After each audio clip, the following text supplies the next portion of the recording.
잔느 귀용은 1648년 프랑스의 루이 14세 때 부유한 귀족 가문에서 태어났습니다. 독실한 신앙인이었던 아버지의 사랑을 많이 받으며 자랐습니다.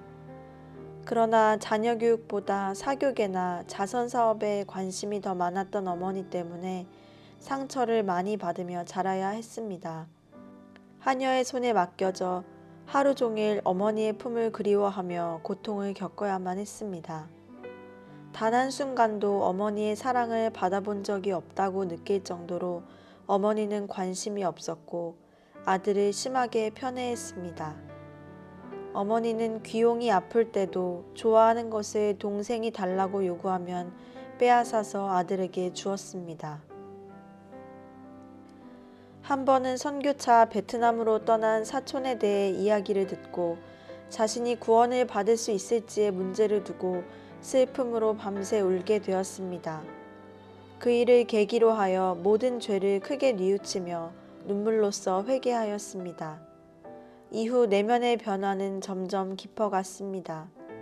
사람들이 그다지 눈여겨보지 않는 아주 작은 실수까지도 그냥 지나치지 않았습니다. 다른 사람들에게 어떤 불쾌감을 끼친 일이 있으면 그 상대가 가족이라도 심지어 하인이라도 겸손히 용서를 구했습니다. 영성서적 그리스도를 본받아 샹딸 부인의 생애 같은 책을 읽고 깊은 감명을 받았습니다.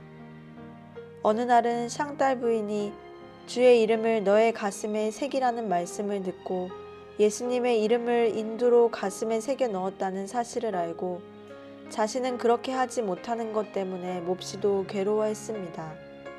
그러다가 종이에 예수님의 이름을 써서 4군데를 꿰매어 살가죽에 붙이기도 했습니다. 이 일이 있은 후 수녀가 되기로 마음을 정했습니다. 그러나 간절한 간청에도 불구하고 아버지의 반대로 수녀원에 들어갈 수 없었습니다. 이것은 큰 상처가 되었고 심령 안에서 싹트던 은혜에 충격을 주었습니다. 이제 잔느 귀용은 거울 앞에서 많은 시간을 보내기 시작했고 자신의 모습을 바라보면서 쾌감을 느꼈습니다. 그리고 로맨틱한 소설을 읽기 좋아했습니다. 심지어 어떤 날은 밤을 새울 정도였습니다. 이로 인해 가끔 쓰라린 슬픔에 젖어 많은 눈물을 흘렸습니다. 주님의 은밀한 임재를 기뻐하던 때와는 너무도 다른 자신의 상태를 보는 것이 괴로웠습니다. 그러나 혼자서는 이런 비참한 상태에서 빠져나올 수가 없었습니다. 아름다운 귀용과 결혼하고 싶어 하는 사람들이 많았는데 12살 때부터 청혼이 끊이지 않았습니다. 아버지는 까다로운 조건들을 내세우면서 여러 사람의 청혼을 거절하였습니다. 그러던 중 한 사람의 청혼을 받아들였는데 상대방을 만나보지도 못한 채 결혼을 하게 되었습니다. 결혼식 후 남편 집에 도착하자마자 그곳이 자신의 초상집이라는 사실을 깨달았습니다. 그곳에는 귀용을 성화로 이끌기 위한 하나님의 손길이 기다리고 있었습니다. 결혼 당시 16살이었던 그녀는 이전의 모든 생활 태도를 바꾸어야 했습니다. 우아함과 귀족적인 생활 습관이 몸에 배인 그녀의 예의 바른 행동에 시댁 식구들은 교만이라고 여기며 누구도 말을 듣지 않았습니다. 그녀로 하여금 입을 다물게 했고 아침부터 저녁까지 야단을 쳤습니다. 더욱이 괴롭힐 심산으로 굴욕적인 일을 시키는 일이 다반사였습니다. 친정집에 대한 비난은 물론 부모님에 대해 모욕적인 말을 자주 퍼부었습니다. 심지어 시어머니와 남편은 아랫사람들보다도 더 하대했습니다. 하루 종일 시어머니 방에 머물러 있어야만 했고 심지어 카드놀이를 하면서도 감시했습니다. 그녀가 기도하고 있는 것을 발견하면 몇 시간 동안이나 불같이 화를 내곤 했습니다. 시어머니는 생기발랄했던 그녀를 점점 더 백치미와 같은 바보로 만들었습니다. 이로 인해 귀용은 아주 소극적인 사람이 되어버렸습니다. 시어머니와 동행하지 않고는 밖에 나가지도 않았습니다. 두려움으로 인해 시어머니 앞에서는 말도 제대로 하지 못했습니다.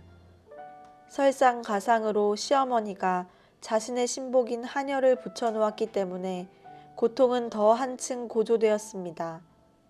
죄수마냥 늘 지켜보게 하였고 마치 창살 없는 감옥에서 살고 있는 듯 했습니다. 거의 모든 영역에서 감시를 피할 수 없었지만 이 모든 것을 인내로 견뎌야만 했습니다.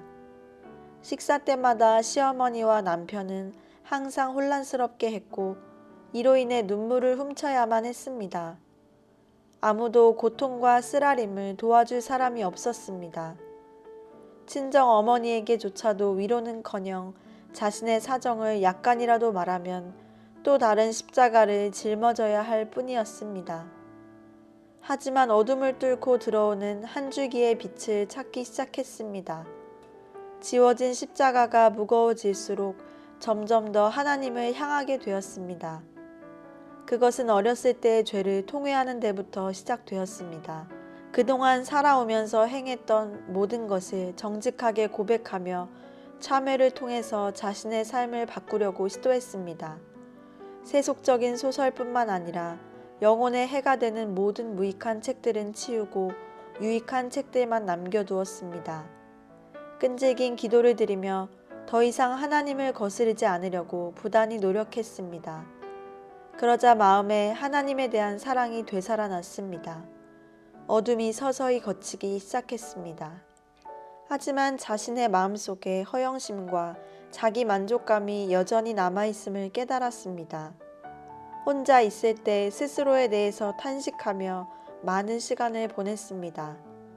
더욱이 종종 집안의 하녀들마저도 무시하고 부당하게 대했기 때문에 고통은 이루 말할 수가 없었습니다. 더욱더 애절하게 주님을 찾기 시작했고 주님은 피난처가 되어 주셨습니다. 이스라엘 백성들처럼 거칠고 메마른 광야인 가정에서 주님의 율례를 하나씩 배워나가고 있었습니다.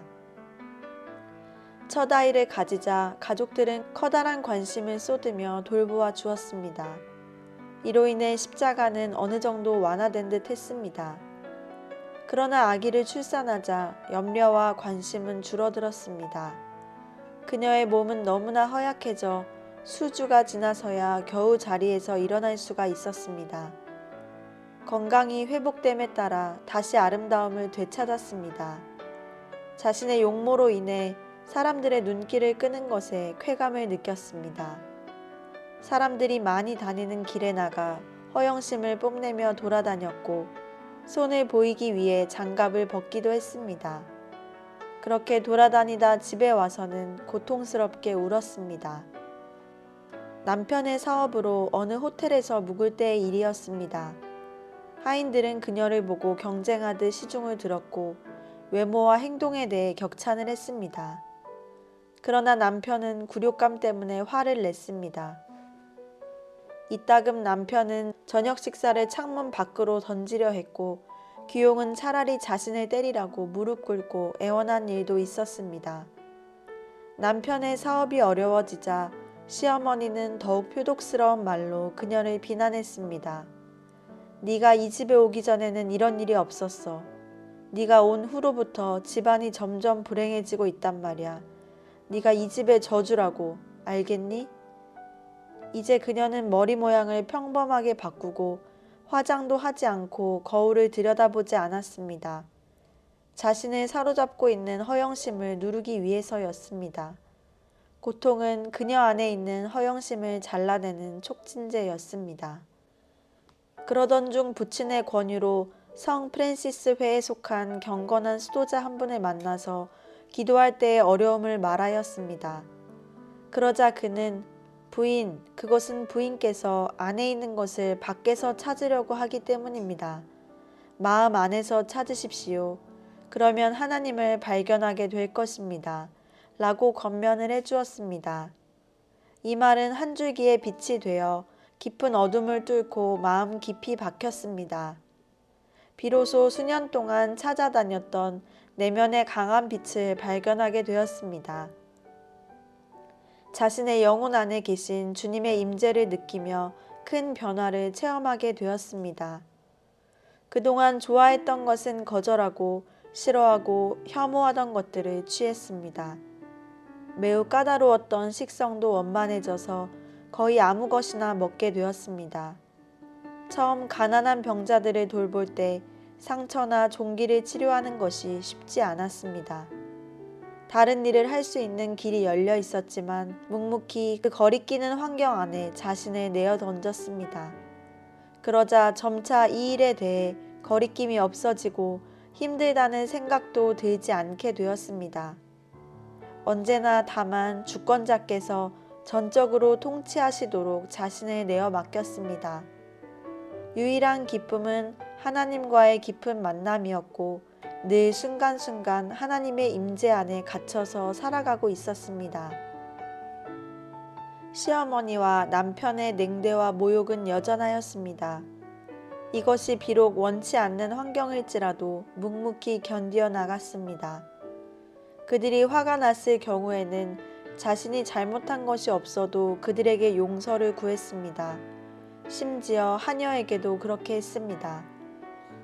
어느 날 시중을 들던 하녀가 거칠고 무례하게 행동을 하였습니다. 그러자 악의 뿌리가 더 깊이 뿌리내리지 않도록 하기 위하여 말했습니다. 내가 너의 모든 것을 받아들이는 것은 내가 내게 아무런 고통을 주지 않기 때문이 아니라 내가 사람들 앞에서 너에게 야단치며 모욕을 주는 것이 옳지 않기 때문이야. 나는 너의 주인이다. 내 행동들은 분명히 하나님을 거스르는 것이야. 라고 권면을 하였습니다. 그러자 하녀는 즉시 바깥 주인에게 달려가 하지도 않은 말까지 꾸며가며 고자질을 했습니다.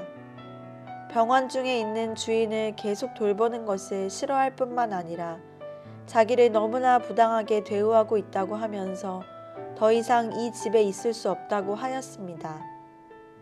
그러자 남편은 침대에서 벌떡 일어나 성난 사자와 같이 달려와 불같이 화를 내며 목발을 치켜들고 내리칠 듯 위협했습니다. 이에 전혀 요동치 않고 침착하게 가만히 앉아있자 이내 남편은 목발을 던지며 마치 악인을 대하듯 온갖 욕설과 폭언을 퍼부었습니다. 하지만 여전히 침묵을 지키며 주님 안으로 깊이 잠겼습니다. 그때 하녀가 들어오자 남편은 더욱 화를 내며 용서를 구하라고 명령했습니다. 기꺼이 용서를 빌자 남편은 화를 누그러뜨렸습니다. 어떤 부당한 일을 당할지라도 즉시 성령님의 음성을 따랐기에 하녀에게 용서를 구해야만 했습니다. 이제 잡는 귀용은 친구와 만나도 아무 말도 할 수가 없었습니다. 마음 안에 주님과 깊이 연합되어 다른 어떤 것에도 주의를 기울일 수가 없었기 때문이었습니다. 어떤 사람이 아주 가까이에서 이야기해도 잘 듣지 못했습니다. 이와 같은 변화에 대해 고해 신부에게 이야기하자 신부는 공공연히 비방하며 착각에 빠진 사람이라고 했습니다. 남편과 시어머니는 그 신부의 의견에 동의하며 기도와 경건 생활을 하지 못하도록 명령했습니다. 그러나 기도를 멈출 수가 없었습니다. 잠잠히 하나님을 바라며 내면의 깊은 침묵 속에서 기도를 드렸습니다. 온 마음이 주님을 향해 있었기 때문에 식사를 했어도 무엇을 먹었는지 몰랐습니다. 아무것도 먹지 않았는데 먹은 것처럼 느껴지기도 했습니다. 마음 깊은 곳까지 사로잡혀 있었기 때문에 거의 아무것도 보거나 듣지를 못했습니다. 비록 아침부터 저녁까지 감시로 인하여 어머니 방이나 남편의 침대 곁에서 자리를 뜰 엄두조차 내지 못했지만 육체와 달리 영혼은 자유로웠습니다. 그들은 귀용이 기도하고 있는 것을 발견하면 몇 시간 동안이나 불같이 화를 냈습니다. 하지만 애매한 고난을 받아도 주님을 생각하며 묵묵히 참아갔습니다. 더욱더 엄격한 규칙 생활을 하면서 모범적인 경건한 삶을 살아갔습니다. 이 무렵 한 가지 은밀한 소원이 일어났습니다. 어떤 형태로든 하나님 뜻대로 자신을 전적으로 바치고자 하는 갈망이었습니다. 하나님께서 무엇을 요구하시든지 제가 어찌 주님께 드리지 않을 수 있겠습니까? 제발 저를 그냥 놔두지 마옵소서. 시련의 끝은 어디일까요? 온 집안에 천연두라는 어두움의 그림자가 짙게 깔렸습니다. 어린 딸뿐 아니라 큰아들 역시 천연두를 알아 얼굴이 흉하게 변했습니다. 급기야 친정에서는 둘째 아들을 데리고 집으로 오라고 연락하였습니다. 그러나 시어머니는 그것을 허락하지 않았습니다. 주변 사람들 모두가 귀용을 집 밖으로 피신시키라고 시어머니에게 간곡히 충고했습니다. 하지만 아무런 변화도 없자 그들은 귀용이 피신하고 싶어 하지 않는다고 생각하여 그녀를 설득하기도 했습니다. 그러나 귀용은 그들에게 시어머니에 대한 말은 단 한 번도 언급하지 않았습니다. 묵묵히 그들의 수군거림과 비방을 고스란히 받아들였습니다. 무엇이든지 하나님께서 결정하시기를 매 순간 기다리면서 자신을 완전히 포기하고 희생하는 마음으로 집에 머물러 있었습니다. 그녀는 자신보다 둘째 아들이 더 염려되었습니다. 시어머니는 큰아들을 맹목적으로 애지중지했고 귀용과 둘째 손자에 대해서는 무관심했습니다. 남편에게 위가 아프고 천연두에 걸린 것 같다고 말했지만 그는 단순히 상상일 뿐이라고 대꾸했습니다. 어느새 증세가 나타났습니다. 머리와 위에 굉장한 통증이 느껴졌고 오한이 났습니다. 시댁 식구들은 귀용이 아픈 것을 믿지 않았습니다. 시간이 지나 병이 상당히 진전된 후에야 귀용의 생명이 위태롭다는 것을 알았습니다. 폐에 염증까지 생겼습니다. 하지만 그에 대한 처방은 천연두를 막기 위한 처방과 정반대였습니다. 의사가 다급하게 수혈이 필요하다고 하였지만 시어머니는 고지 듣지 않았습니다. 적절한 치료를 받지 못하자 거의 죽음 직전에 이르렀습니다. 시어머니는 자신이 신뢰하는 의사가 아닌 다른 의사가 치료하는 것을 허락하지 않았고 그 신뢰하는 의사조차도 부르러 보내지 않았습니다.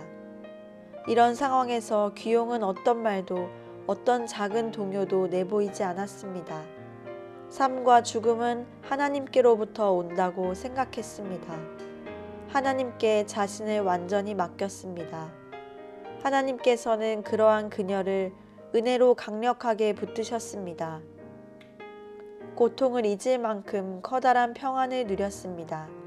주님의 보호는 정말 놀라웠습니다. 때마침 과거에 그녀를 치료한 적이 있는 의사가 집 앞을 지나가다가 사람들로부터 상태를 듣고 즉시 보러 왔습니다. 그 의사는 직접 상태를 목격한 후 깜짝 놀라며 환자가 피가 모자라 죽게 되었는데도 그냥 내버려 두었다고 화를 내며 시어머니를 엄하게 나무랐습니다.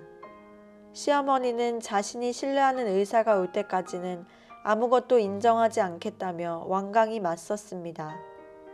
의사는 급한 대로 자신의 피를 귀용에게 수혈해 주었습니다. 그러자 시어머니는 감정이 격해졌습니다. 저녁에 한 번 더 수혈을 해야겠다고 말했지만 시어머니는 받아들이지 않았습니다. 한 번 더 수혈을 했더라면 병세는 훨씬 더 좋아졌을 것입니다. 그러나 피가 부족하여 건강 상태가 다시 나빠졌습니다. 천연두로 인하여 눈에 염증이 생겨 고통이 매우 컸습니다. 2, 3주 동안 엄청난 통증에 시달려 거의 잠을 자지 못했습니다. 눈을 감을 수도 뜰 수도 없었습니다. 목과 입천장과 잇몸은 헐어서 국물을 마실 수가 없었습니다. 음식물을 삼킬 때에도 통증 때문에 너무 고통스러웠습니다. 몸 전체가 문둥병 환자 같았습니다. 그녀를 본 사람들은 모두 이런 끔찍한 모습을 본 적이 없었다고 말했습니다. 그러나 영혼은 설명할 수 없는 큰 기쁨을 누리고 있었습니다.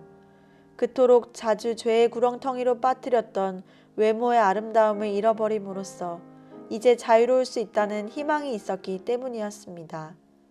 고해 신부가 방문하여 천연두에 걸린 것이 슬프지 않느냐고 묻자 그녀는 슬프지 않다고 대답을 하였습니다. 그러자 도리어 신부는 교만하다고 책망을 하였습니다. 막내 아들도 귀용과 같이 병에 걸렸는데 아무도 제대로 돌봐주지 않아 결국 죽고 말았습니다. 이 일은 큰 충격이었습니다. 그러나 연약함 가운데 힘을 얻고 하나님께 막내 아들을 바치며 욥처럼 이렇게 말했습니다. 주께서 주신 것이오니 제게서 취해 가시는 것도 주님이십니다. 주님의 거룩한 이름을 찬양합니다. 얼마 전까지만 해도 그렇게 곱고 아름다웠던 얼굴이 울퉁불퉁 깊이 파이게 되었습니다. 아름다웠던 미모는 온데간데 사라져 버렸습니다. 이 소식을 들은 사람들이 천연두로 얽은 자국을 메우도록 하기 위해서 포마드를 보내주었습니다. 그것이 효과가 있다는 것을 들은 적이 있기에 사용해보고 싶은 충동이 생겼습니다. 그러나 내면에서 하나님의 음성이 들려왔습니다. 만일 내가 너를 아름답게 하려고 했다면 내가 너를 다시 전처럼 만들었을 것이다. 공기는 얽은 자국의 상처를 더욱 심하게 만들매도 불구하고 그 즉시 모든 처방을 옆으로 치워두고 밖으로 나갔습니다. 아름다운 외모로 인한 교만의 단단한 깃을 꺾고 굴욕으로 승리하기를 원했습니다. 천연두의 흉터 자국이 더욱 심해져 발갛게 되었을 때 거리에 나가 자신을 노출시켰습니다. 남편은 더 이상 귀용의 아름다운 얼굴을 바라보며 누렸던 즐거움을 다시는 맛볼 수 없었습니다. 그러나 귀용은 마침내 승리자가 된 듯 환한 미소를 지었습니다. 천연두로 인해 첫째 아들을 잃는 아픔이 채 가시지 않은 1672년 7월 부친과 딸이 차례로 세상을 떠났습니다. 게다가 크게 의지하던 수녀님이 세상을 떠났다는 소식을 들었을 때 어느 때보다도 큰 고통이 밀려왔습니다. 거의 7년이란 세월을 완전히 모든 것을 잃은 것과 같은 상태로 보내게 되었습니다. 공허하고 어둡고 무력한 상태는 그때까지 겪었던 시련을 훨씬 넘어서는 것이었습니다. 전처럼 기도도 할 수 없었습니다. 마치 하늘문이 닫혀 있는 것 같았고 아무런 위로도 받을 수 없었습니다. 모든 존재로부터 버림을 당한 채 어느 곳에서도 피난처를 발견하지 못하였습니다. 마치 자신이 지옥을 위해 계획된 희생물로 여겨졌습니다. 참회와 기도와 순례를 시도했으나 그때마다 오히려 마음의 병은 더욱더 심화되는 것 같았습니다. 눈물이 음료수요, 슬픔이 음식이었습니다. 이해할 수 없는 고통의 세월이었습니다. 그러나 이 내면의 고통이 깊은 만큼 영혼은 더 견고해져 갔습니다. 1676년 그토록 온갖 박해와 수모와 고통을 주었던 남편이 세상을 떠났습니다. 하지만 그동안 겪었던 십자가의 무게가 가벼워지려나 하는 일말의 기대는 빗나갔습니다. 오히려 더 무거운 십자가가 기다리고 있었습니다. 하녀의 냉대는 날이 갈수록 더욱더 격해졌습니다. 지도 신부에게조차도 버림을 받은 그녀는 이복 오빠인 라모트 신부와 합세한 여러 사람으로부터 끊임없이 비난을 받아야만 했습니다. 남편과의 사별 후 여러 사람들이 청혼을 해왔습니다. 시어머니는 재혼을 못하는 것은 아무도 청혼하는 사람이 없기 때문이라고 하면서 비방을 하였습니다. 기용은 모두 거절한 사실을 전혀 얘기하지 않았습니다. 어떤 날은 한겨울에 아이들과 함께 쫓겨나다시피 시댁을 나와야만 했습니다. 그러나 이 모든 일에도 불구하고 더 이상 고통스럽지 않았습니다. 피조물과의 친밀한 관계에서 오는 헛됨을 알았기에 오직 하나님 안에서만 참된 기쁨을 얻고자 하였습니다. 어느 날 라콩부 신부로부터 꿈에 귀용이 제네바로 가야 한다는 지시를 받았다고 하는 전가를 받았습니다. 그 편지를 읽으면서 자신의 심령 안에서 생명이 회복되기 시작함을 느꼈습니다. 마음 깊은 곳에 제네바가 있었지만 누구에게도 말하지 않고 모든 길을 하나님께 맡기고 침묵했습니다. 하나님께서 친히 자신에게 요구하시는 것을 수행할 수 있는 방법도 주실 것을 확신하고 있었기에 가능했습니다. 하나님께서 명령하시면 무엇이든지 생명을 내놓아야 할지라도 그 명령을 따르겠다는 결심으로 준비를 했습니다. 그녀는 주님 안에서 어떤 환경 가운데서도 평온하고 자유로웠습니다. 그 무렵 귀용은 파리에 와 있는 주교를 만나서 자신이 제네바로 가서 진심으로 하나님을 섬기기 원하는 사람들을 위해 자신의 재산을 사용하기 원한다고 말하였습니다. 그러자 주교는 제네바 근처에 제스에 형성되고 있는 뉴 가톨릭 공동체를 소개하였습니다. 귀용은 신부님들의 조언과 성도들의 편지를 받고 하나님의 뜻대로 실천하기로 결심하였습니다. 그 무렵 신기한 꿈을 여러 번 꾸었지만 그 꿈들은 십자가와 박해와 고통 외에는 아무것도 알려주지 않았습니다. 귀용은 남편이 세상을 떠난 후에도 가난한 이웃을 위해 꾸준히 헌신하였습니다. 어느 날 하인이 귀용에게 길가에 한 가난한 병사가 쓰러져 죽어가고 있다고 전했습니다. 그 병사를 데려다가 장소를 따로 마련하여 보름을 넘게 지극정성으로 간호를 했습니다. 그는 설사병을 앓고 있었고 그것 때문에 군대를 나온 것이었습니다. 심한 악취가 났기 때문에 동정심이 많은 하인들마저도 가까이 하지 않았습니다. 그의 곁에 가려 할 때마다 적어도 15분은 노력을 해야만 했습니다. 그 전에도 가끔 가난한 사람을 집에 데리고 와서 그들의 썩은 상처 부위에 붕대를 감아주곤 했지만 그 병사의 상처처럼 끔찍한 것을 본 적은 없었습니다. 그 병사는 귀용이 간호해 준 지 보름 만에 평온한 모습으로 세상을 떠났습니다. 얼마 후 드디어 모든 것을 정리하고 딸과 두 하녀만 대동하고 1681년 제스에 도착했습니다. 뉴 가톨릭 공동체의 집은 아직 담도 쌓지 않은 상태였습니다. 설상가상으로 딸이 너무 쇠약해져 귀용은 딸을 수녀에 맡기고 다시 뉴 가톨릭 공동체로 왔습니다. 그런데 어떤 하나님의 섭리였는지 귀용은 그곳에서 의사가 생명이 위험하다고 판단할 정도로 심하게 앓게 되었습니다. 그러나 아무도 그녀에게 관심조차 갖지 않았고 특히 사무장 수녀는 너무 인색하여 생명 유지에 필요한 필수품조차 주려고 하지 않았습니다.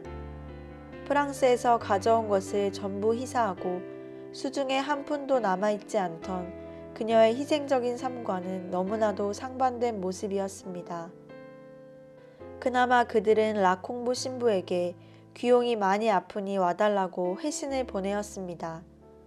이 소식을 접한 라콩부 신부는 밤새 걸어서 뉴 가톨릭 공동체에 도착한 후 즉시 그녀의 이마에 손을 얹고 기도를 하였습니다. 그런데 사경을 헤매던 그녀가 놀랍게도 완전히 치유되었습니다. 사망을 선고했던 의사도 두 눈이 휘둥그레지며 놀라움을 금치 못했습니다. 하나님께서는 눈동자와 같이 사랑하시고 아끼시는 당신의 딸을 그렇게 회복시키고 만인 앞에 드러내셨습니다. 하나님은 귀용의 생애 전부를 고스란히 높여주셨습니다. 그녀가 예수님을 사랑한 만큼. 귀용 부인은 어디를 가든지 우리의 모든 죄, 과거나 현재의 모든 죄를 사해 주신 구세주를 성령의 힘으로 증거했고 예수님을 통해서만 얻어지는 의로움과 거룩함을 선포했습니다. 그분의 성령은 온유함, 친절함, 오랜 연단, 정결함, 거룩함을 주시기 원하신다는 사실을 깨달으라고 설파했습니다. 로마 가톨릭 교회가 규정한 기도 형식을 통해서만이 아니라 예수님의 이름으로 직접 하나님과 교통하도록 사람들을 일깨웠습니다. 부인의 메시지는 상당한 반향을 일으켰습니다. 어떤 사람들은 진리를 듣고 기뻐하였고 어떤 사람들은 어떻게 교회의 교리와 반대되는 것을 말할 수 있냐고 비난했습니다. 로마 가톨릭 교회의 권력을 이양한 프랑스와 교회 당국은 교회의 전통적 권위에 도전하는 것처럼 보이는 이 여인을 용납하지 않았습니다. 귀용에 대한 험담을 은밀하게 퍼뜨리기 시작했습니다.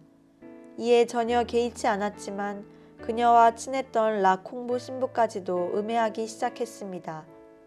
더욱이 주교의 신임을 두텁게 얻고 있던 그녀의 을붓 오빠 라모트 신부를 끌어들여 귀용에 대해 공공연히 반대하게 하였습니다. 이로 인하여 귀용에 대한 악담은 삽시간에 널리 퍼져나갔습니다.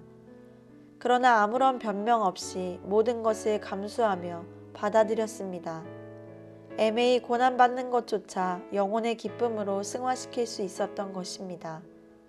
제네바의 주교는 귀용에 대해 어떤 이들에게는 호의적인, 또 다른 이들에게는 악의적인 편지를 보냈는데 이 사실을 알게 된 사람들이 조심하라고 주의를 주었습니다. 그러나 그녀는 편지들을 2년 동안 보관하다가 주교가 해를 입지 않도록 전부 불태웠습니다. 귀용은 라콩부 신부의 말을 듣고 파리로 향해 가다가 그르노블에 머무르게 되었는데 그곳에서 하나님께서 보내주시는 많은 사람들에게 영적 유익을 끼치게 되었습니다. 그 후 파리로 돌아온 귀용은 남은 재산을 빼앗으려는 라모트 신부와 라콩부 신부를 해치고자 하는 성직자들의 계략에 의해 많은 어려움을 당하게 되었습니다. 왕에 의해 라콩부 신부는 바스티유 감옥에 투옥되고 1688년 귀용은 이교도 광신자라는 죄목으로 성 마리아 수녀원에 갇혔습니다. 간수 수녀는 그녀를 미치광이 위선자라고 부르며 괴롭혔습니다. 그 후 더 깊은 감옥에 갇혀 온갖 수모와 고통을 겪다가 석방이 되었습니다. 그러나 감옥 안도 밖도 여전히 시련의 땅이었습니다. 그녀는 하인이 준 독약을 먹고 죽음의 문턱까지 갔다가 하나님의 은혜로 다시 살아났으나 7년이 넘도록 후유증으로 인하여 고생을 하였습니다. 그녀를 대적하는 원수 마귀는 단 한순간도 쉬지를 않았습니다. 그러나 시련이 파도처럼 덮쳐도 묵묵히 주님을 높이며 찬양하였습니다. 예수님의 고통이 그녀 안에 머물기를 원했기에 극한 시련의 불 속에서도 그녀는 행복했습니다. 1695년 귀용은 다시 체포되어 빈센느 감옥으로 보내졌습니다. 그러나 그녀의 영혼은 감옥 안에서도 자유했고 평안하였습니다. 참된 평안은 밖으로 흘러넘쳐 찬양으로 이어졌습니다. 시중들던 하녀조차도 그녀가 즐겨 부르는 찬송을 외울 정도였습니다. 그 후 바스티유 감옥으로 옮겨졌습니다. 그곳은 유럽 대륙의 다른 어떠한 감옥보다 훨씬 악랄한 곳으로 이름이 나 있었습니다. 잔혹한 파리의 겨울에도 난로나 화로 하나 없었습니다. 빈대와 이, 거미와 쥐만이 유일한 친구였습니다. 굴뚝에서는 검은 연기가, 부패한 연못과 하수구에서는 썩은 악취가 올라와 참을 수 없게 했습니다. 메스꺼움, 설사, 벌레 물림, 종기로 고통을 겪는 것은 당연했습니다. 아플 때는 자기 오물과 구토, 배설물 위에 언제 일어날 수 있을지 기약 없이 누워 있어야 했습니다. 살든지 죽든지 아무도 거들떠보는 사람이 없었습니다. 귀용은 바스티유에서의 생활을 짤막하게 말합니다. 나의 하나님, 하나님께서 저를 사람들과 천사들에게 보여줄 구경거리로 삼기를 기뻐하신다면 하나님의 뜻대로 그렇게 하시기를 간구합니다. 바스티유에서 나왔을 때 이 세상에서 남은 것이라곤 아무것도 없었으나 귀용 부인은 진실로 부유했습니다. 그녀는 이렇게 고백했습니다. 시련이 끝난 후 나 자신이 어두워진 것이 아니라 정결해졌음을 깨달았다. 나는 헤아릴 수 없을 만큼 무한한 하나님을 소유했다. 시련의 도가니 속에서 불로 연단한 금을 산 삶은 놀랍게 변화되었습니다. 생각이나 욕망에 있어서도 투명하고 솔직했습니다. 모든 삶 속에서 사욕을 추구하지 않고 다른 사람의 유익을 위해 진실하게 힘썼습니다. 하나님의 신실하심에 감사하며 자기를 그토록 미워했던 사람들을 위해 기도했습니다. 그녀의 가슴 속에는 모든 인간을 용서하고픈 심정으로 가득 차 있었습니다. 1717년 6월 9일 70세의 나이로 눈을 감았습니다.